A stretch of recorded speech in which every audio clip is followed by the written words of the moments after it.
Le damos gracias al Señor porque nos permite estar en este lugar para seguir alabándole, para seguir adorándole y para escuchar también en esta mañana lo que la palabra del Señor tiene para nosotros, donde seguimos hablando un poco acerca del servicio, como lo comenzamos a conversar la semana pasada, hablamos un poquito acerca de el servicio.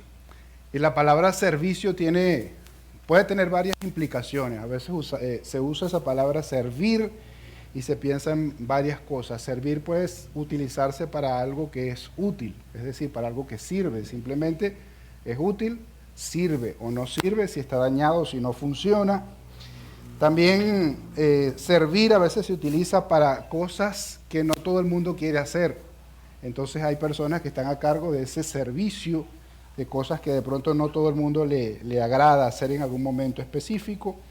Pero también la palabra servir puede referirse a tareas importantes en función a algo que se considera importante. Se usa la palabra servicio para decir, por ejemplo, servir a la patria o servir al Señor, ¿ok? Se usa en un sentido positivo. Jesús nos enseñó, especialmente Jesús nos enseñó a utilizar esa palabra en un sentido positivo, en un sentido bueno. De hecho, el Señor Jesús dice en Marcos capítulo 10, versículos 43 al 44, que el que quiera hacerse grande entre ustedes, dice, debe ser su servidor. Entonces Jesús relacionó la grandeza con servir.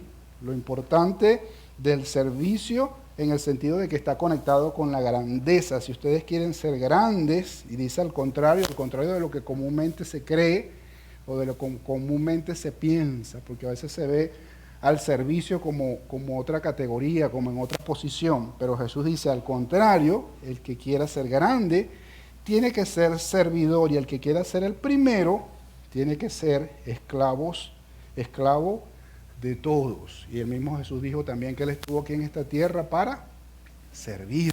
Entonces, Él nos dio ejemplo de ello. Cuando Jesús estuvo aquí en la tierra, hubo un momento específico, hubo un momento crucial en su ministerio, donde, por decirlo de alguna forma, Él cambió el enfoque de su discurso. Saben que hubo muchas personas que anduvieron detrás del Señor Jesús. Y hoy vamos a estar leyendo lo que pasó en Juan capítulo 12, y es el texto realmente donde vamos a estar basado el mensaje en esta mañana, Juan capítulo 12. Y al partir del versículo 20 sucede algo interesante. Dice el versículo 20 que entre los que habían subido a adorar a la fiesta había algunos griegos. Y estos se acercaron a Felipe, que era de Betsaida de Galilea, y le pidieron: Señor, queremos ver a Jesús. Unos griegos, es decir, no tenían trasfondo judío, aparentemente no tenían ningún tipo de trasfondo judío. ¿Qué hacían en esa fiesta? Porque era una fiesta judía, no lo sabemos, aunque habían griegos o habían gentiles que eran prosélitos y algunas veces participaban de las ceremonias judías, pero generalmente no se les llamaba así. Cuando se habla de griegos, usualmente se refiere a gentiles, 100%. Y que probablemente habían estado allí tal vez por curiosidad, porque era común en aquella época, los griegos siempre andaban buscando cosas nuevas, cosas importantes.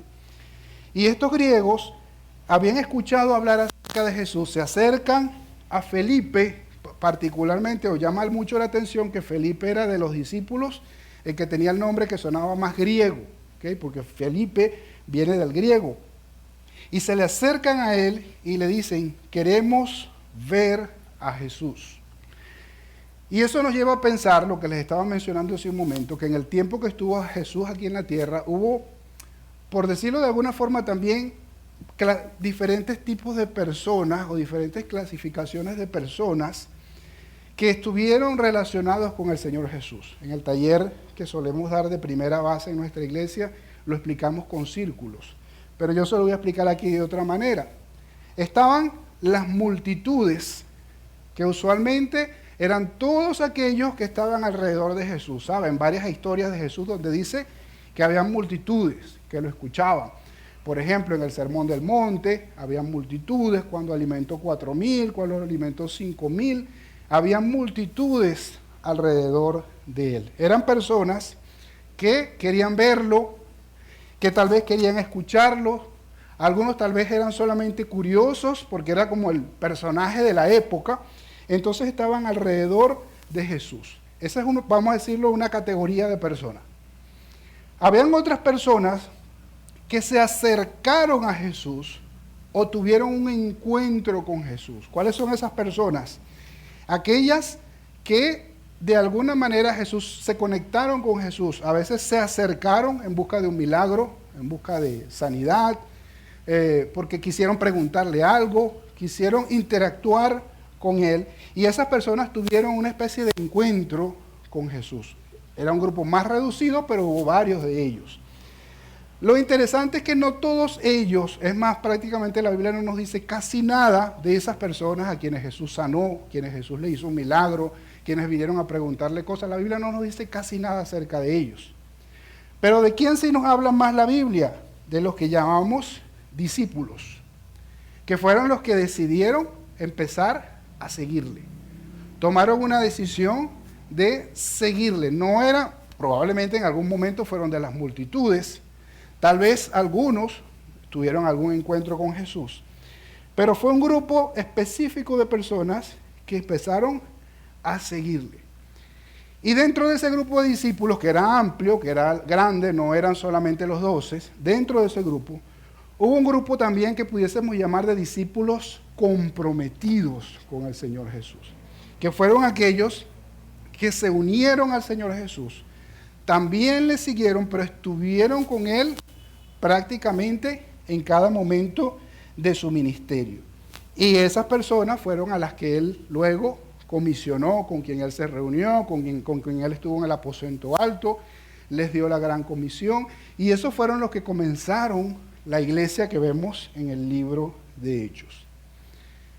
Esa misma realidad la vemos hoy en día. Hay personas que forman parte de las multitudes, es decir, personas que les gusta escuchar de Jesús. Les gusta que le hablen de Jesús, les gustan las enseñanzas de Jesús. Algunas veces tienen curiosidad para ver cómo son las cosas y van a las iglesias, bueno, para escuchar, para tener algún tipo de simpatía con lo que el Evangelio representa. Pero hasta ahí, no pasan de ahí, no avanzan de allí. Y la idea es que avancen. Hay otras personas que se acercan a Jesús tal vez porque tienen una necesidad, porque tienen un problema de salud, porque tienen una necesidad de empleo, porque están pasando por una situación difícil, se acercan a Jesús con esa intención de recibir ayuda, de recibir socorro, de recibir apoyo del Señor Jesús. Pero a veces reciben eso y no pasan de allí, llegan hasta ahí. Hay otros que han tomado la decisión de seguir a Jesús y dicen, yo quiero seguir a Jesús. Y tal vez empiezan a formar parte de una iglesia, empiezan a recibir discipulado, empiezan a recibir enseñanza y van creciendo y van moviéndose hasta convertirse en discípulos comprometidos con el Señor. Comprometidos que tomaron la decisión de bautizarse, tomaron su decisión de hacerse miembros de la iglesia, de seguir creciendo, y son esas personas quienes se involucran en el servicio al Señor, que es lo que quiero llegar. Son aquellas personas que dan el paso de servir al Señor porque tomaron la decisión de seguirle. Bueno, hasta este momento del ministerio de Jesús, la mayoría de los que estaban alrededor de él eran las multitudes y algunos que tuvieron un encuentro o se acercaron con él y sus discípulos estaban alrededor de él. Pero Jesús dice en el versículo 23 de Juan capítulo 12, ha llegado la hora de que el Hijo del Hombre sea glorificado. ¿Cuándo dice Jesús eso? Después que viene Felipe con los griegos. Jesús dice, ha llegado la hora. ¿Qué significa ha llegado la hora? Significa que es algo que tenía que suceder. De hecho, algunos dicen, tal vez esto era una señal, tal vez que Jesús estaba esperando, o simplemente en ver cómo ya otras personas que no eran judíos estaban acercándose a Jesús. Y Jesús dice, ahora sí, llegó la hora de que el Hijo del Hombre sea glorificado. ¿Pero qué significa eso? Me gusta cómo lo traduce la traducción lenguaje actual, porque me parece que transmite más la idea de lo que quiso decir Jesús. Dice el mismo versículo, ha llegado el momento de que todos sepan la verdad. ¿Quién es el Hijo del Hombre? Ha llegado el momento esperado, por decirlo de alguna forma. Jesús dice, y esto es lo que realmente importa ahora, de ahora en adelante lo que realmente importa es lo que Jesús viene a decir. Y lo que vamos a ver hoy fue lo que Jesús dijo después de estas palabras, que yo quiero que meditemos y que pensemos. Pero que pensemos también qué implican para mí, no para el que no vino hoy, no para el que está en la casa, para mí que estoy aquí hoy. ¿Qué significan esas palabras del Señor Jesús? ¿Qué quiso decir el Señor Jesús? Ha llegado la hora que todos sepan la verdad. ¿Quién soy yo? Y eso nos va a ayudar a responderle a la pregunta, ¿qué se necesita para ser un servidor de Jesús? ¿Qué se necesita para ser un servidor de Jesús? Jesús nos lo va a explicar aquí, hoy, en Juan capítulo 12, y vamos a comenzar por el versículo 24, que es lo primero que se necesita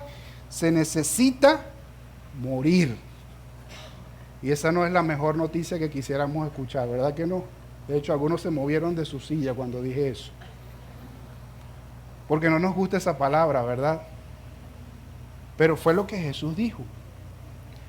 Lo primero que se necesita para ser un servidor de Cristo de verdad, para moverse, como les mencioné, desde las multitudes a ser un discípulo comprometido con el Señor, es morir. Ahora, ¿qué significa eso? Jesús lo explicó con una metáfora muy conocida en aquella época, tal vez no tanto para nosotros, pero era una metáfora muy conocida para la época. Dice el versículo 24.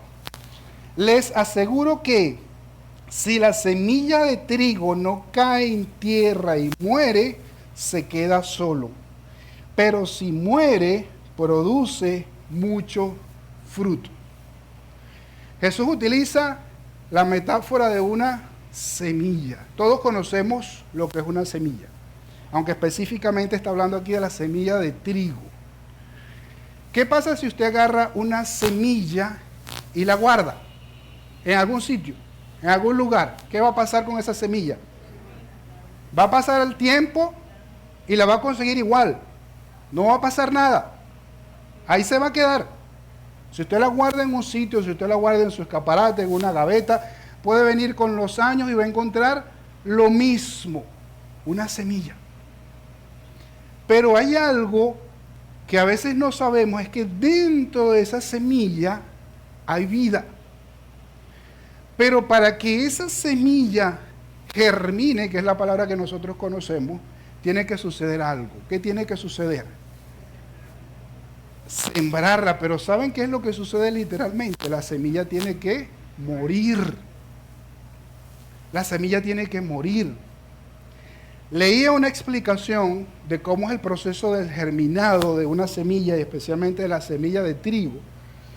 Y dicen los especialistas que cuando la semilla del trigo queda en contacto con la tierra, en las condiciones favorables, en las condiciones adecuadas, ella va a recibir humedad, ¿verdad? Y esa humedad va a activar algo dentro de ella que va a hacer literalmente que la semilla explote, porque eso es lo que sucede, solo que uno no lo ve de esa magnitud. Pero la semilla literalmente va a explotar, es decir, va a morir. Pero ¿qué va a suceder? Como dice el Señor Jesús, si la semilla del trigo no cae en tierra y muere, se va a quedar sola, como la semilla que agarramos y guardamos en la gaveta, ¿verdad?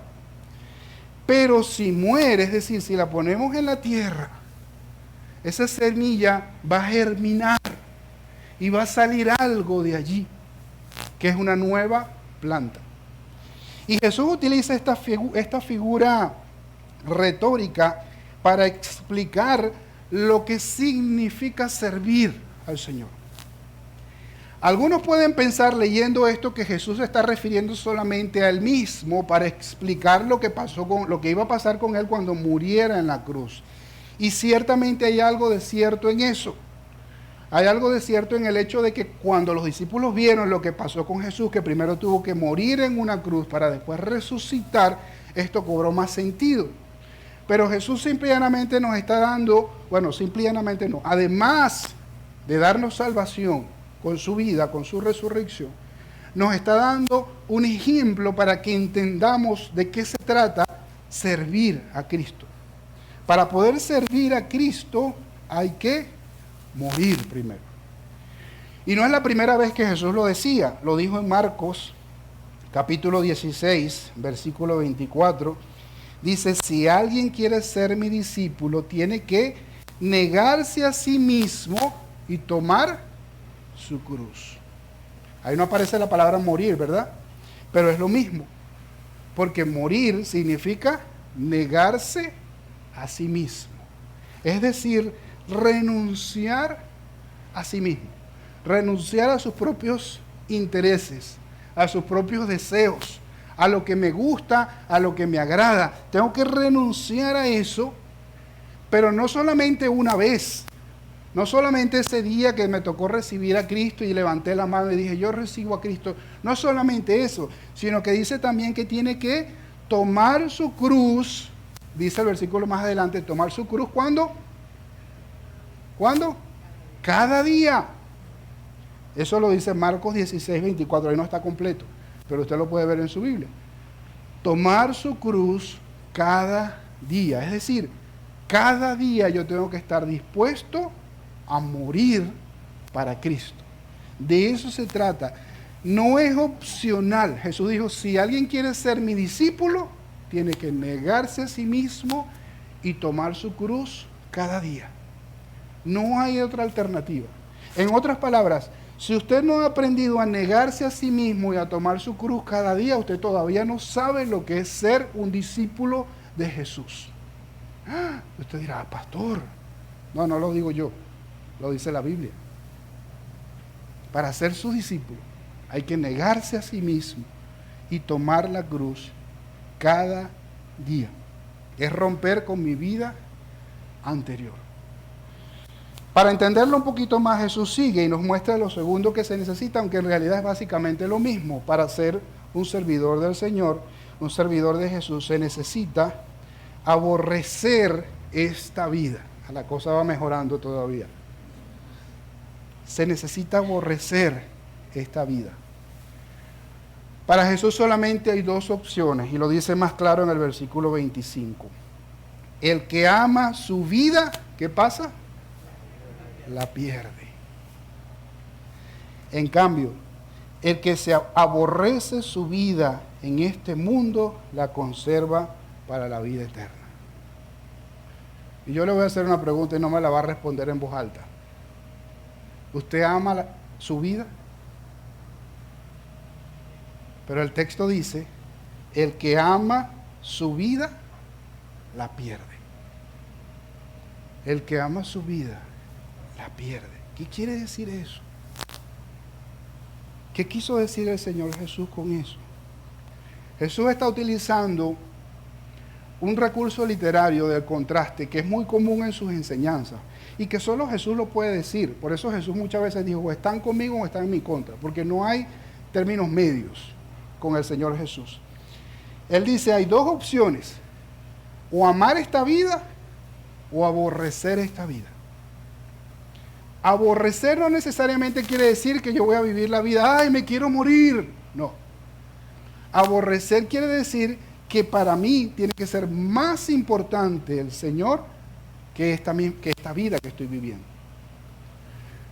Pero ¿cuál es el problema por el cual muchas personas no toman la decisión de seguir a Jesús? Y prefieren seguir entre las multitudes o prefieren seguir dentro de las personas que se acercaron a Jesús en algún momento específico, pero no quieren más nada con Él, porque implica aborrecer esta vida. Implica renunciar a nuestra vida. Y el problema es que la mayoría de las personas optan por amar esta vida. Y no quieren otra cosa sino amar esta vida. Y hay muchas cosas en esta vida que nos hacen amar esta vida, que nos hacen querer estar vivos. Pero el pensamiento del Señor Jesús es que nosotros no podemos amar esta vida más que a Él. Y para poderlo amar a Él, hay que estar dispuesto a negarnos a nosotros mismos, a desechar esta vida, a que no nos importe esta vida. Otra vez recurro a otra versión, la traducción lenguaje actual, para que podamos ver este mismo versículo en otras palabras. Dice: si ustedes consideran que su vida es más importante que obedecerme, no tendrán vida eterna. Está muy claro. Pero si consideran que su vida en este mundo no es importante y me obedecen, entonces tendrán vida eterna. De eso se trata. Palabras fuertes, sí. Palabras radicales, sí. Pero el Señor Jesús las está diciendo. Y le está diciendo horas antes o días antes de su crucifixión. Porque Él sabía que muchos de los que le estaban siguiendo solamente porque sus enseñanzas eran bonitas. Porque sus enseñanzas eran agradables. Y otros porque tenían expectativas de que fuera el libertador, el conquistador, que los iba a liberar del imperio o del dominio de sus enemigos. Y Él los está preparando. Y le está diciendo: ustedes no pueden seguirme a mí y seguir amando esta vida. Día a día tomamos decisiones que algunas veces contradicen el compromiso que hicimos con el Señor, los que tomamos esa decisión de seguir a Cristo. Lamentablemente, a veces nos importa más la comodidad, la estabilidad, el placer, la seguridad que tenemos en esta vida, que obedecer al Señor Jesús. Porque implica un desafío que hay que tomar decisiones día a día. Pero a menos que estemos dispuestos a entregarlo todo por el Señor Jesús, no estamos todavía ni cerca de entender lo que implica ser un servidor de Jesús. Y eso se ve en el día a día, en las excusas que a veces ponemos para no ser fieles al Señor y para no obedecerles, y para no dedicarnos a su servicio, para no hacer lo que Él le agrada. Demostramos muchas veces que nos importa más esta vida. Estamos estudiando los jueves la vida del apóstol Pedro. Y la semana antepasada nos llamó la atención una frase que cuando Pedro y su hermano Andrés y Jacobo y Juan estaban allí recogiendo los peces, que Jesús les hace la invitación a seguirle, hay una frase que dice que ellos, dejándolo todo, lo siguieron. Y esa es una frase interesante, porque uno se pregunta, ¿qué quiere decir dejándolo todo? ¿Y hasta qué punto yo puedo tomar la decisión de decir, dejo todo por el Señor Jesucristo? No me importa más nada. Voy a decidir seguir al Señor Jesucristo. Eso hicieron los discípulos. Si no, uno no entiende cómo estos hombres dejaron todo, dejaron su empresa de pesca que tenían para seguir al Señor Jesús. Porque no volvieron a eso, salvo un momento específico en la vida de Pedro, donde considera volver a ir a pescar. Y eso lo vamos a estudiar un jueves de esto. Pero ellos dejaron todo. Eso explica cómo un hombre que vivía de la recaudación de impuestos, y no solamente de la recaudación de impuestos, sino también de agarrar una buena parte de eso para él, como lo fue Mateo o Leví. Eso nos ayuda a entender cómo ese hombre vino, Jesús pasó y le dijo, sígueme. Y él dice que también dejó todo y siguió a Jesús. ¿Por qué lo hizo? El texto no nos da detalles, pero ¿quién deja todo por seguir a Jesús? Alguien que entiende que no tiene otra opción. Prefiero seguir al Señor Jesús. Eso hizo el apóstol Pablo, porque él tenía su agenda, él tenía su vida, él tenía su propósito, y él mismo cuenta que él creía que lo que estaba haciendo le agradaba al Señor, matar cristianos. Pero tuvo un encuentro con el Señor y dejó todo lo que estaba haciendo por seguir a Jesús. Jesús dijo también en Lucas capítulo 9, versículos 24 y 25, el que quiera salvar su vida, la perderá. Pero el que pierda su vida por mi causa, la salvará.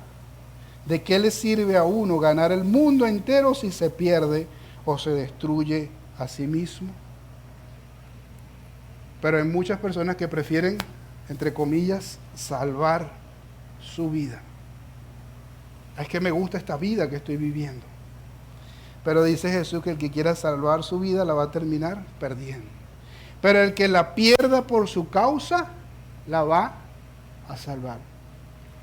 Y conozco muchas personas que han perdido su vida, entre comillas, por Cristo. Porque tuvieron que renunciar a muchas cosas que eran importantes y valiosas para ellos por seguir a Cristo. Y ninguna de esas personas se ha arrepentido de la decisión que tomó. Porque entendieron que el que pierde su vida por causa de Cristo, la va a salvar. Y ese era el mensaje que Jesús empezó a decir a sus discípulos mientras iba rumbo a la cruz. Y el texto nos dice, los relatos de los evangelios nos dicen que algunos empezaron a apartarse, dijeron, no, esto no es conmigo, esto no es lo que yo quiero. Pero a veces, incluso hoy en día pasa, el mensaje del evangelio es muy claro, es muy preciso, es como esto que estamos hablando hoy. Pero para algunas personas dicen, no, sí, pero si le decimos eso a la gente no va a venir a la iglesia. La gente va a empezar a irse. Bueno, pero eso fue lo que el Señor Jesús dijo. Él no engañó a nadie. Él habló de lo que implicaba ser un verdadero seguidor de Jesús. Y por eso, para ser un servidor de Jesús, en tercer lugar, se necesita seguirle. Y esta sí es la mejor parte tal vez de todo lo que estamos escuchando hoy, porque las primeras dos cosas sonaban muy fuertes, ¿verdad? Pero esta es la mejor parte, porque Jesús no propone lo que propone el budismo. El budismo propone renunciar a los deseos, renunciar a las pasiones. La solución en esta vida es renunciar a los deseos y a las pasiones. Facilito, ¿verdad? Renunciar al yo. Eso es lo que propone el budismo. A través de la meditación y a través de algunos ritos y algunas cosas. Pero Jesús dice, sí, hay que renunciar al yo. Hay que morir, hay que negarse a sí mismo. Hay que aborrecer esta vida. Pero Jesús añade algo que solo Él lo dice.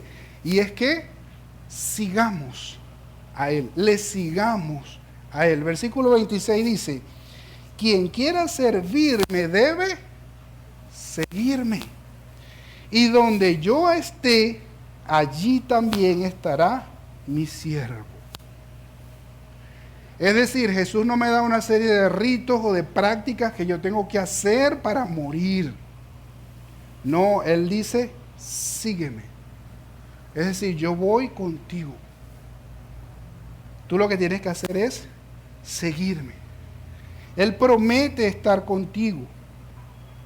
Y Él destaca allí dos verdades importantes. La primera, quien quiera servirme tiene que seguirme primero. A veces queremos que las personas sirvan al Señor sin seguirle y no se puede. No se puede. Primero hay que seguir al Señor para después servir al Señor. Y eso lo dice Él aquí. Quien quiera servirme debe seguirme. Porque el que no ha tomado la decisión de seguirle tiene otras prioridades en la vida. Y pasa como el relato de Lucas capítulo 9, a partir del versículo 57, donde Jesús llama a unas personas, a uno le llama a seguirle, o uno le dice primero, Señor, yo te voy a seguir donde quiera que vayas. Y aparentemente lo hacía para obtener algún beneficio, porque Jesús le dice, las zorras tienen guaridas, las aves del cielo tienen nidos, yo no tengo ni dónde recostar la cabeza. Es decir, esta persona quería supuestamente seguir a Jesús aparentemente por obtener un beneficio. Y a otros el Señor le dijo, sígueme, pero dijeron, Señor, pero déjame primero tal cosa. Enterrar a mi padre, despedirme de mi familia. Lo que demuestra que eran personas que no tenían un compromiso con Jesús. Querían hacer otras cosas primero. Y es contradictorio decirle al Señor, Señor, yo te voy a seguir, pero primero tal cosa. No, no hay peros. Seguir al Señor es seguirle y ya. Como lo hicieron los discípulos del Señor Jesús. Porque Él termina ese texto de Lucas capítulo 9 diciendo que el que pone su mano en el arado y mira hacia atrás, dice, no es apto para mi reino. Entonces, el compromiso al Señor es seguirle. Es decir, Señor, yo voy donde tú vas. Y por eso en la segunda parte del versículo que estamos viendo, del versículo 26, dice, donde yo esté, allí también estará mi siervo. Y ese es un texto importante porque responde a la pregunta, ¿dónde debo yo servir al Señor? ¿Dónde debo yo servir al Señor? Pero el texto dice, donde yo esté, allí también estará mi siervo. Y alguien dirá, bueno, Dios está en todas partes. Yo puedo servir a Dios en cualquier lugar. No necesariamente. Porque servir a Dios implica seguirle a donde Él quiera que nosotros vayamos. Y Él nos va a mostrar dónde Él está. Él nos va a mostrar dónde está Él actuando. Él va a poner una carga en nuestro corazón en algo específico y allí yo voy a decir, voy a servir ahí porque Dios me está mostrando que allí está Él. Y yo me uno a su servicio. Dios está actuando y yo me uno con Él. Hay un material de discipulado que se llama Mi experiencia con Dios, que enseña varios principios. Y uno de ellos dice, Dios siempre está trabajando alrededor de nosotros. Pero otro de los principios que enseña es que nosotros tenemos que observar dónde está Dios actuando y unirnos a lo que Él está haciendo. Y ese es el servicio que el Señor quiere de nosotros. Porque no hay nada peor que ir a supuestamente servir al Señor, pero no donde el Señor quiere que yo vaya. Es como Moisés. Cuando Moisés estaba con el pueblo de Israel en el desierto, hubo un momento donde Dios se molestó con el pueblo. Y Dios le dice a Moisés, bueno, vayan, arranquen ustedes, yo me quedo aquí. ¿Y qué dijo Moisés? Señor, si tú no vas, nosotros tampoco vamos. Yo no voy. Entonces no se trata de ir a cualquier parte. No se trata de hacer cualquier cosa que el Señor va para todos lados donde yo voy. No, es al revés. Yo tengo que ir donde el Señor quiere que Él vaya. Me llama mucho la atención en Génesis capítulo 21, cuando el rey Abimelech fue a hablar con Abraham, le dijo una frase, y es que le dice, Dios está contigo en todo lo que haces. Es decir, un rey que no conocía a Dios, que no tenía temor de Dios, se dio cuenta que Dios estaba con Abraham en todo lo que hacía. ¿Por qué? ¿Qué hizo Abraham? Hacer lo que Dios le dijo que hiciera. Moverse hacia donde Dios le dijo que se moviera. Dios le dijo, sal de aquí y muévete para acá. ¿Y qué hizo Abraham? Obedeció. No dijo, no, Señor, yo estoy muy bien aquí. Bendíceme aquí, ayúdame aquí porque aquí estoy bien. Que lamentablemente es lo que algunas personas hacen. Señor, bendíceme aquí donde estoy. Y Dios dice, no, yo quiero que tú vayas para acá, para la derecha. No, pero Señor, pero bendíceme aquí. No. Se trata de ir donde el Señor quiere que yo vaya. Dios le dice al pueblo de Israel antes de una batalla en 2 de Crónicas 15:2, escúchenme ustedes, Asa y todo Judá y Benjamín, el Señor estará con ustedes si ustedes están con Él. Si lo buscan, lo hallan, pero si lo dejan, también Él los dejará. Y a veces tenemos muchas, muy buenas intenciones de servir al Señor. En algunos sitios, en algunos lugares y en algunas cosas, he escuchado personas decir, no, yo quiero servir al Señor aquí. Tienes toda la buena intención, pero no lo estás haciendo porque Dios te está guiando allá, sino porque tú quieres servir ahí. Y tú terminas diciéndole, Señor, bendice lo que estoy haciendo. En vez de decir, Señor, ¿qué es lo que tú estás haciendo? Y yo quiero unirme a lo que tú estás haciendo. Yo quiero servirte. Entonces no se trata de hacer cualquier cosa para el Señor, como algunos creen. Se trata de decirle al Señor, Señor, ¿qué quieres que yo haga? ¿Dónde quieres que tú vayas? ¿Dónde quieres que yo te sirva? ¿Cuáles son tus propósitos? Y si hacemos eso, el versículo 26 termina diciendo, a quien me sirva, dice el Señor Jesús, mi Padre lo honrará. Honrar significa poner en alto. Quien me sirva, dice Jesús, mi Padre lo honrará. Otras versiones dicen, mi Padre lo premiará. Le va a dar el premio, le va a dar el reconocimiento. Y al ser humano le gustan los reconocimientos, le gustan los aplausos, le gustan las palabras de afirmación, le gustan los reconocimientos, los premios, los trofeos, los regalos. Pero la pregunta es, ¿y si nadie nos da nada de eso? Si nadie nos da ni reconocimiento, ni aplausos, ni gloria, ni placas, igual voy a seguir haciendo lo que estoy haciendo porque sé que lo estoy haciendo para el Señor. Esa es la pregunta que tenemos que hacer.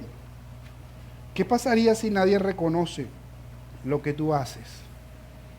El mayor reconocimiento en esta vida es saber que estoy haciendo lo que Dios quiere que yo haga. Del resto es perder la vida porque es amar esta vida. Solamente esperando un reconocimiento de un jefe, o reconocimiento de un maestro, de un profesor, o reconocimiento de un superior, o reconocimiento en una empresa donde estoy, en un negocio donde estoy, o que mis clientes me reconozcan, pero no me está interesando el reconocimiento que viene del Señor, que es el más importante. Al que me sirva, mi Padre lo honrará. Primero de Samuel 2:30 dice, yo honraré a los que me honran, y los que me desprecian serán tenidos en poco. Entonces se trata de poner a Dios en alto, que Dios sea reconocido con mi servicio. No que yo sea reconocido. Porque lamentablemente otro error que a veces cometemos es que servimos al Señor esperando que nos aplaudan. Y si mi servicio o mi ofrenda o mi generosidad yo la hago para que los demás me vean, ¿qué dijo el Señor Jesús? Ya tienen su recompensa. Tú querías que te vieran, ya te vieron. Pero no vas a tener más nada de eso. Ahora sí, lo que yo hago, lo hago de corazón para el Señor, sin esperar reconocimiento de nadie. Lo hago porque sé que estoy haciendo lo que Dios quiere que haga. Voy a recibir la recompensa que viene del Señor. Termino preguntando, ¿tienes entonces lo necesario para servir al Señor? ¿Has muerto para esta vida? ¿O todavía estás aferrado a las cosas de esta vida?